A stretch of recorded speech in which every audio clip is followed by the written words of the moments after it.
আসসালামু আলাইকুম। প্রাণের শহর ঢাকা, মায়ার শহর ঢাকা। ঢাকার নামটির সাথে কেমন যেন অদ্ভুত আবেগ এবং মায়া জড়িত। সেই 1600 সাল থেকে ঢাকা বাংলার রাজধানী এবং সবচেয়ে গুরুত্বপূর্ণ এলাকা।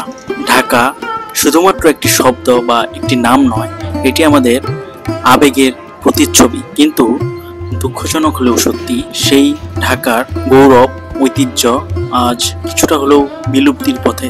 আমরা বর্তমান প্রজন্মে এসে সেই আমাদের ইতিহাস সমৃদ্ধ ঢাকাকে ভুলতে বসেছি। আমরা অনেকেই আছি ঢাকা সম্পর্কে খুব ভালো করে জানি, কিন্তু কাউকে জানাই না বা জানানোর উদ্যোগ নেই না, আর বেশিরভাগই তো আমরা জানি না।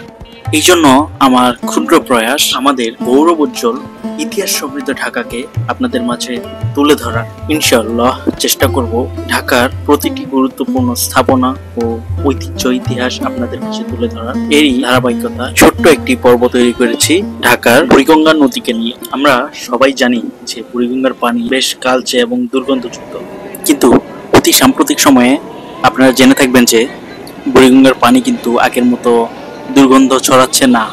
এখানে পানি বেশ ঘোলাটে এবং মোটামুটি নর্মাল নদীর পানির মতো লাগছে। আমি যে পয়েন্ট থেকে ভিডিওটি নিয়েছি সেটি হচ্ছে সেই ব্রিটিশ আমলের মিল ব্যারাক নামে সেনাবাহিনীর ঘাঁটি ছিল, বা যেটিকে আমরা ক্যান্টনমেন্ট বলি, ক্যান্টনমেন্ট ছিল। সেই ব্রিটিশ আমলের মিল ব্যারাক, যেটি এখন মিল ব্যারাক পুলিশ লাইন্স নামে পরিচিত, এবং সেই পুলিশ লাইন্সের অপোজিটে আলমগঞ্জ ঘাট নামের একটি ঘাট রয়েছে। এখান থেকে আমি ভিডিওটি নিয়েছি এবং আমি বলে নিচ্ছি এখানে কিভাবে আসবেন।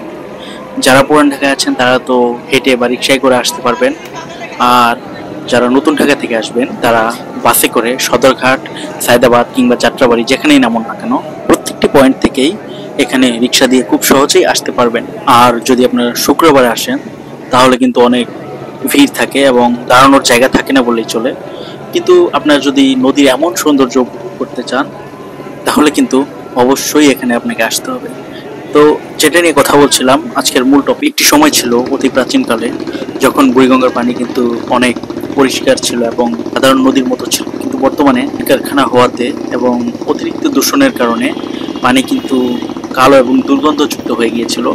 কিন্তু আপনারা একটি ভিডিওতে দেখতে পাচ্ছেন যে পানি কালো ভাব আর নেই, পানি এখন হয়ে গেছে ঘোলাটে এবং নিচের সিঁড়ি পর্যন্ত দেখা যাচ্ছিল। আগে দুর্গন্ধের জন্য মনোরমভাবে এই দৃশ্য উপভোগ না করা গেলেও এখন বেশ সুন্দরভাবেই উপভোগ করা যায়। বুড়িগঙ্গা নদী নিয়ে একটি বিস্তারিত প্রতিবেদন সামনে আপলোড করব ইনশাআল্লাহ। সাবস্ক্রাইব করে পাশে থাকবেন। ভিডিওটি দেখার জন্য অসংখ্য ধন্যবাদ। আপনাদেরও এই নদীটি ঘুরে যাওয়ার আমন্ত্রণ রইল। আজকের মতো এখানেই শেষ করছি। সবাই ভালো থাকবেন, পরিবেশ পরিষ্কার পরিচ্ছন্ন রাখবেন। আল্লাহ হাফেজ, আসসালামু আলাইকুম।